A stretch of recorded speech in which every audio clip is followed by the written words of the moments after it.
राज्यपाल ने कांकेर जिले से पदयात्रा कर रायपुर पहुंचे आदिवासियों से की मुलाकात। कहा, समस्याओं का समाधान किया जाएगा।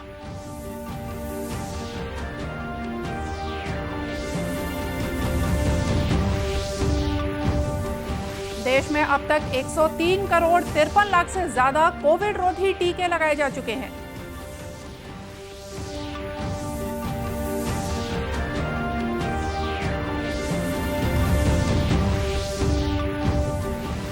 दीपावली पर प्रदेश में 2 घंटे ही पटाखे जलाए जा सकेंगे। पर्यावरण विभाग ने जारी किया आदेश।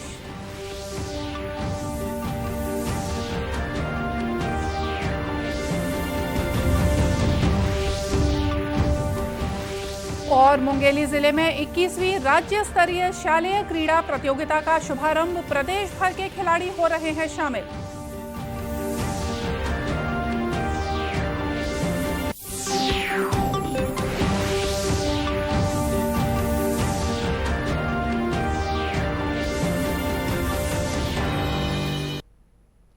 नमस्कार, आप देख रहे हैं दूरदर्शन समाचार। मैं हूं मोनिका शर्मा और आइए अब देखते हैं समाचार विस्तार से।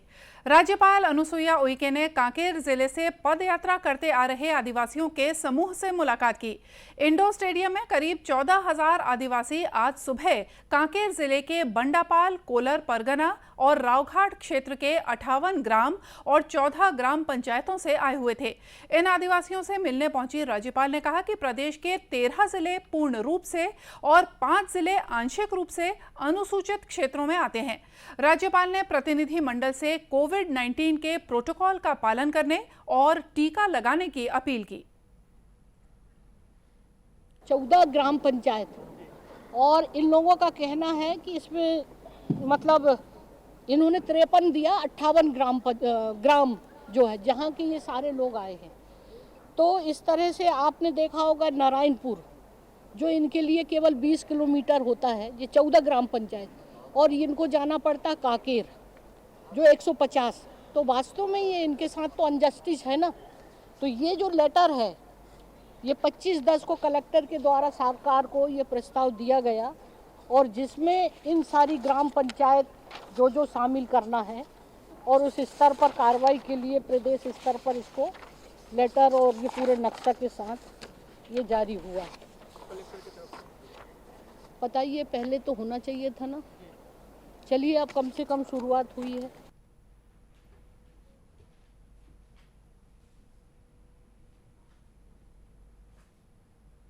प्रतिनिधि मंडल ने राज्यपाल को बताया कि उनके क्षेत्र से कांकेर जिला 150 किलोमीटर दूर पड़ता है, जिससे जिला मुख्यालय जाने में उन्हें परेशानियों का सामना करना पड़ता है। वहीं नारायणपुर जिला 10 से 20 किलोमीटर पड़ता है और आने जाने में आसानी होती है, इसलिए वे नारायणपुर जिले में शामिल होना चाहते हैं। राष्ट्रीय टीकाकरण अभियान के अंतर्गत अब तक 103 करोड़ 53 लाख से ज्यादा कोविड रोधी टीके लगाए जा चुके हैं। कल 55,89,000 से ज्यादा टीके लगाए गए। इस बीच पिछले 24 घंटों के दौरान देश में 13,000 से ज्यादा लोगों में संक्रमण की पहचान हुई है। वहीं सक्रिय मरीजों की संख्या 1,62,661 है, जो कि कुल मामलों का 0.48% है। देश में कल 14,000 से ज्यादा मरीज कोविड से स्वस्थ हुए। अब तक 3 करोड़ 35,97,000 से ज्यादा मरीज संक्रमण से मुक्त हो चुके हैं। स्वस्थ होने की दर 98.19% है। पिछले 24 घंटों में 585 कोविड मरीजों की मौत हुई है। देश में अब तक 60 करोड़ 32 लाख से ज्यादा कोरोना नमूनों की जांच हो चुकी है। इधर छत्तीसगढ़ में पिछले 24 घंटों के दौरान कोरोना के 26 नए मामले सामने आए हैं। इस समय प्रदेश में 249 मरीज विभिन्न अस्पतालों और होम आइसोलेशन में अपना उपचार करा रहे हैं। वहीं पॉजिटिविटी दर 0.11% है। प्रदेश के 18 जिलों में पिछले 24 घंटों के दौरान कोई भी कोरोना का प्रकरण नहीं पाया गया है। इस बीच प्रदेश में कोरोना से बचाव के लिए करीब 2 करोड़ 26 लाख कोविड टीके लगाए गए हैं। इनमें से 1 करोड़ 58 लाख लोगों ने पहला टीका और 68,96,000 लोगों ने दोनों टीके लगाए हैं। इनमें 18 से 44 आयु वर्ग के 88,75,000 और 45 वर्ष से अधिक उम्र के 62,49,000 नागरिक शामिल हैं। दीपावली के अवसर पर इस बार भी प्रदेश में 2 घंटे ही पटाखे जलाए जा सकेंगे। राज्य के पर्यावरण विभाग द्वारा जारी आदेश के अनुसार दीपावली, छठ और गुरु पर्व पर पटाखों को फोड़ने की अवधि 2 घंटे निर्धारित की गई है। इस दौरान नेशनल ग्रीन ट्रिब्यूनल द्वारा जारी आदेश का कड़ाई से पालन करने के निर्देश जारी किए गए हैं। साथ ही पटाखों की ऑनलाइन बिक्री पर भी प्रतिबंध लगाया गया है। जिला कलेक्टरों और पुलिस अधीक्षकों को इस निर्देश का प्रचार प्रसार करने और नियमों का कड़ाई से पालन सुनिश्चित कराने के निर्देश दिए गए हैं। इसके तहत शहरों में हरित पटाखों के जलाए जाने की अवधि दीपावली पर्व पर रात 8 बजे से रात 10 बजे तक, छठ पूजा पर सुबह 6 बजे से सुबह 8 बजे तक, गुरु पर्व पर रात 8 बजे से 10 बजे तक और नए साल और क्रिसमस पर रात 11:55 बजे से 12:30 बजे तक निर्धारित की गई है। जारी निर्देश के अनुसार केवल उन्हीं पटाखों को उपयोग के लिए बाजार में बेचा जा सकेगा जिनसे उत्पन्न ध्वनि का स्तर निर्धारित सीमा के अंदर हो। राजधानी रायपुर में कल से शुरू हो रहे आदिवासी महोत्सव में शामिल होने के लिए देश विदेश के कलाकारों का रायपुर पहुंचने का सिलसिला शुरू हो गया है। अब तक श्रीलंका, फिलिस्तीन और नाइजीरिया के नर्तक दल पहुंच चुके हैं।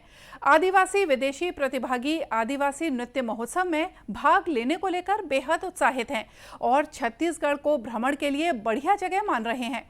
फिलिस्तीन से आए दल ने कहा कि वे इस भव्य और खूबसूरत आयोजन का हिस्सा बनकर बेहद खुश हैं। वे यहां अपने देश का परंपरागत दबका नृत्य प्रस्तुत करेंगे। वहीं नाइजीरिया से आए दल ने कहा कि वे भारत और छत्तीसगढ़ में हुए अपने स्वागत से अभिभूत हैं।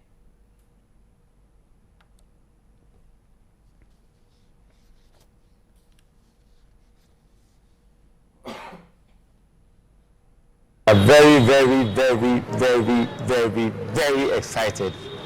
Since we arrived India day before yesterday, it's been fun. The reception is perfect. Oh, Chhattisgarh, Sable Barrier. Chhattisgarh, the best place to be. Sri Lanka से आए नृतकों के दल ने इस आयोजन के लिए छत्तीसगढ़ शासन को धन्यवाद देते हुए कहा कि वे यहां अपने नृत्य प्रदर्शन को लेकर काफी उत्सुक हैं और बेताबी से इसका इंतजार कर रहे हैं। इस बीच 3 दिवसीय इस आयोजन की तैयारियों का जायजा लेने के लिए संस्कृति मंत्री अमरजीत भगत साइंस कॉलेज पहुंचे और उन्होंने कहा कि आयोजन की सभी तैयारियां पूरी हो चुकी हैं। सभी तैयारियां अंतिम चरण में है और इस आयोजन को यादगार बनाने के लिए सभी कोशिश हुई है। इसमें माननीय मुख्यमंत्री भूपेश बघेल जी के निर्देशानुसार पूरा टीम काम किया है। आने वालों का यहाँ पर बैठने से लेकर के प्रोग्राम में उनका पार्टिसिपेशन किस प्रकार से होगा और डोम से लेकर के स्टॉल तक की व्यवस्था, यहाँ लोगों को आने जाने वालों के लिए जो कलाकार टीम है उनके लिए, गेस्ट के लिए, सबके लिए खाने की व्यवस्था, चाय पानी की व्यवस्था, शौचालय की व्यवस्था, गाड़ी कहाँ पर खड़ा करेंगे उसका व्यवस्था, सभी प्रकार का व्यवस्था को अंतिम रूप दिया जा रहा है और तैयारियां लगभग अंतिम चरण में है। आदिवासी नृत्य महोत्सव की तैयारियों का जायजा लेने के लिए आज पुलिस महानिदेशक डीएम अवस्थी और मुख्य सचिव अमिताभ जैन भी साइंस कॉलेज पहुंचे। उन्होंने सुरक्षा के पुख्ता इंतजाम के साथ ही अन्य व्यवस्थाएं दुरुस्त करने के निर्देश अधिकारियों को दिए। दुर्ग जिले में शहीद पुलिसकर्मियों की स्मृति में पुलिस बैंड वादन कार्यक्रम का आयोजन किया गया। इस कार्यक्रम का शुभारंभ दुर्ग रेंज के पुलिस महानिरीक्षक विवेकानंद सिन्हा ने किया। भिलाई के सेक्टर 5 स्थित शहीद पार्क में आयोजित कार्यक्रम में छत्तीसगढ़ पुलिस ब्रास बैंड प्रथम वाहिनी की बैंड टीम ने देशभक्ति गीतों की प्रस्तुतियां दी और शहीद पुलिसकर्मियों को श्रद्धांजलि अर्पित की।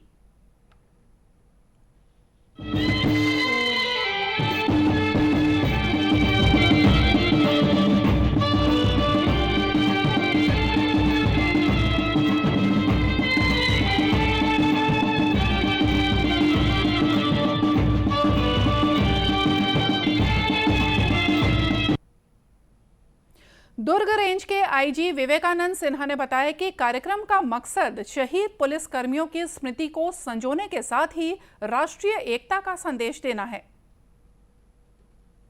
कहना चाहता हूं कि ये अवसर उन तमाम शहीदों को याद करने के लिए है, उनके प्रति अपनी श्रद्धांजलि अर्पित करने के लिए जिन्होंने देश की रक्षा के लिए, अखंडता के लिए अपने प्राणों की आहुति दी और सर्वोच्च बलिदान का उदाहरण पेश किया। इस अवसर पर शहीद परिवारों के प्रति भी अपनी संवेदना व्यक्त करता हूं और हम यहाँ पे जो एनएसएस के बच्चे, एनसीसी के बच्चे जो आए थे और उनको मैं यही संदेश देना चाहता हूँ कि देश सबसे बड़ा होता है, हमारे लिए देश प्रथम है, उसके बाद हमारा अब खुद है। इसलिए देश के प्रति हमें निष्ठा के साथ और समर्पण के साथ हमारा जो कर्तव्य है उसको करते रहना चाहिए और इसको एक डिसिप्लिन तरीके से आप अगर करेंगे तो निश्चय ही आप जीवन में जो चाहेंगे, जो भी आपके सपने होंगे, उस सपनों को साकार करने में अपने आप को सफल पाएंगे। इस दौरान पुलिस महानिरीक्षक ने दुर्गा उत्सव के दौरान सेवा देने वाले एनसीसी और एनएसएस के छात्रों के अलावा पेंटिंग प्रतियोगिता में भाग लेने वाले छात्रों को भी पुरस्कृत किया। इस अवसर पर छत्तीसगढ़ पुलिस बल के आला अधिकारी बड़ी संख्या में मौजूद थे। मुंगेली जिले में 21वीं राज्य स्तरीय शालेय क्रीड़ा प्रतियोगिता का आयोजन किया जा रहा है। मुंगेली स्थित शहीद धनंजय सिंह राजपूत स्टेडियम में आयोजित इस प्रतियोगिता का शुभारंभ क्षेत्रीय विधायक पुन्नूलाल मोहिले ने किया। कार्यक्रम में उपस्थित जिला कलेक्टर अजीत बंसल ने बताया कि मुंगेली जिले को राज्य स्तरीय शालेय क्रीड़ा प्रतियोगिता की मेजबानी करने का मौका मिला है। इससे बच्चों को खेल के लिए मंच मिला जो उनके व्यक्तित्व विकास में सहायक साबित होगा।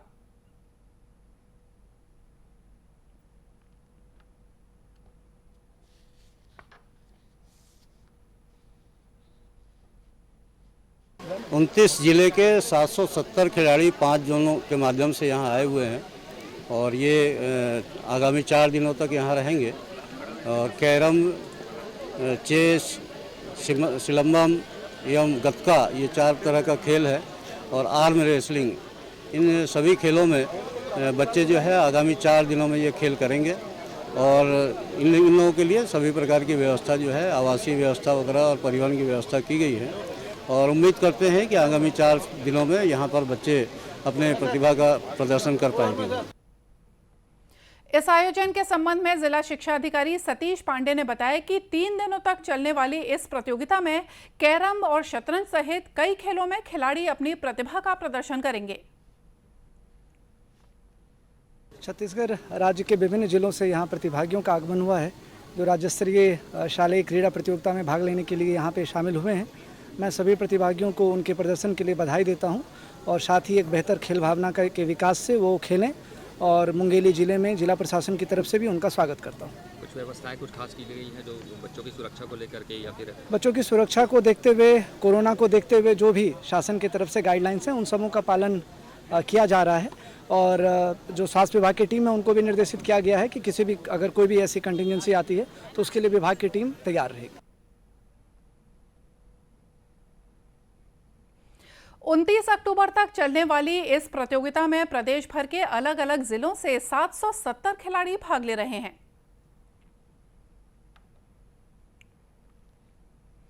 दीपावली के लिए आकर्षक दियों का बाजार सज चुका है। इस बीच कोरबा जिले में स्व सहायता समूह की महिलाएं गोबर से इको फ्रेंडली दिए बना रही हैं। ये दिए बाहर से आने वाले दियों से बेहतर हैं और लोग इन्हें काफी पसंद भी कर रहे हैं।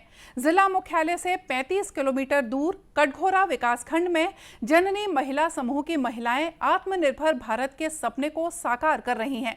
राष्ट्रीय ग्रामीण आजीविका मिशन के तहत इन महिलाओं ने प्रशिक्षण लिया। इसके बाद वे अन्य महिलाओं को गोबर से इको फ्रेंडली दिए तैयार करने का प्रशिक्षण भी दे रही हैं। समूह की इन महिलाओं ने बताया कि इन दियों की बाजार में काफी मांग है।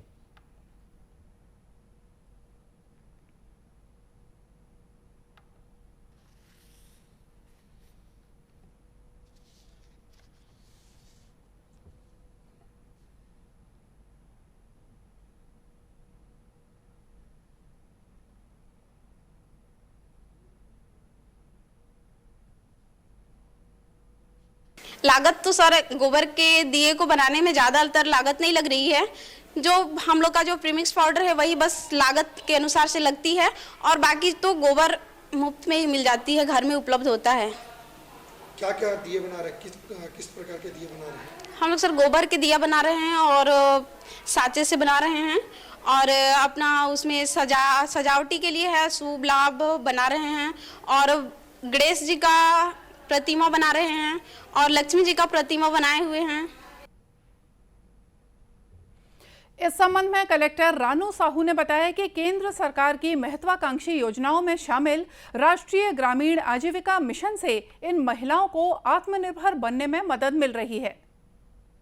कोरबा जिले में कटघोरा ब्लॉक की महिलाओं के द्वारा इको फ्रेंडली गोबर के दिए बना रहे हैं और पूर्व में भी इन समूह की महिलाओं के द्वारा गोबर के गणेश जी बना के उनका विसर्जन भी किया था और इसका काफ़ी प्रचार प्रसार भी हुआ, लोगों को एक नया कॉन्सेप्ट लगा और इसी क्रम में आगे बढ़ते हुए महिलाएं जो हैं गोबर के दिए बना रही हैं और आम जनता से मेरा यही अनुरोध रहेगा कि अधिक से अधिक इन गोबर के दियों का प्रयोग करें। महिला स्व सहायता समूह की जो महिलाएं हैं, हमारी दीदियां हैं, वो स्वरोजगार की दिशा में प्रेरित हो रही हैं, तो उनके आत्मविश्वास में अधिक वृद्धि होगी। इसको और अधिक से अधिक आप सभी प्रोत्साहित करें। गोबर और प्राकृतिक रंगों से आकर्षक इको फ्रेंडली दिए तैयार कर महिला समूहों को न सिर्फ अच्छी आमदनी हो रही है, बल्कि गांव की महिलाएं लगातार आत्मनिर्भर बनने की दिशा में आगे बढ़ रही हैं। और इसी के साथ ये समाचार बुलेटिन यहीं समाप्त हुआ। नमस्कार।